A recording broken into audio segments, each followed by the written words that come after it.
Welcome back to Supply Chain 360. My name is Ralph Leindecker and I'm the host of today's show. If this kind of content is useful for you, please follow the show and share it with someone in your network who might enjoy it too. Thank you. This is the final episode in our mini BANI series, Practical Conversations on Thriving When Everything Keeps Changing. Over the past few episodes, we've unpacked what it means to live and lead in the BANI world, a world that's brittle, anxious, nonlinear, and incomprehensible.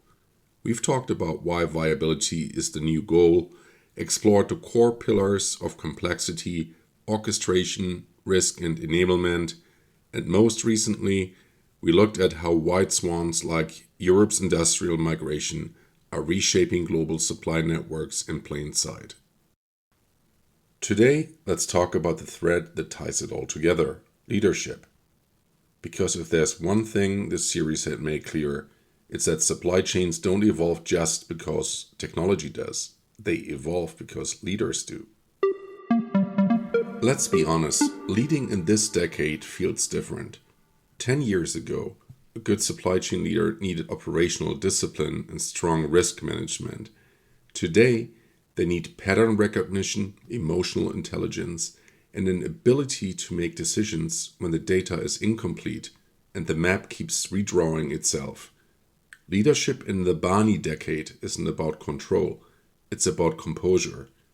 It's the ability to stay centered while everyone else reacts to the noise, to see the signal through the storm, and that starts with mindset. In a brittle world, leaders build buffers, not just in materials, but in trust. They create psychological safety so teams don't freeze when uncertainty spikes. In an anxious world, leaders communicate early, clearly, and with empathy. They don't pretend to know everything. They create clarity where they can. In a nonlinear world, leaders design systems that can absorb surprise. Flexible contracts, modular production, distributed decision-making.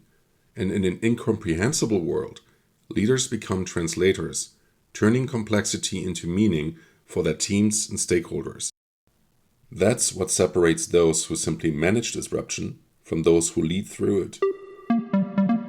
The best supply chain leaders I've seen don't chase certainty. They build capability. They don't obsess over preventing every shock. They invest in how fast their organization can sense, decide, and adapt.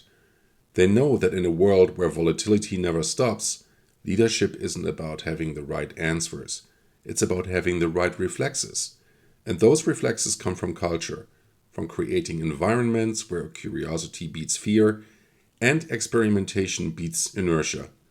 Because the truth is, viability isn't a framework on paper. It's a leadership practice. It's the daily discipline of choosing adaptability over ego, coordination over control, and learning over blame. So as we close this mini BANI series, here's the takeaway I want to leave you with. The BANI world isn't just a challenge, it's an invitation. An invitation to reimagine what leadership looks like when stability is no longer the default. And if there's one lesson to carry forward, it's this.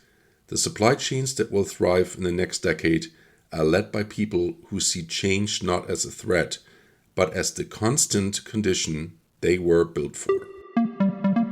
You've been listening to the BANI series from Supply Chain 360, Thriving When Everything Keeps Changing. If you've followed the full series, thank you for being part of this journey.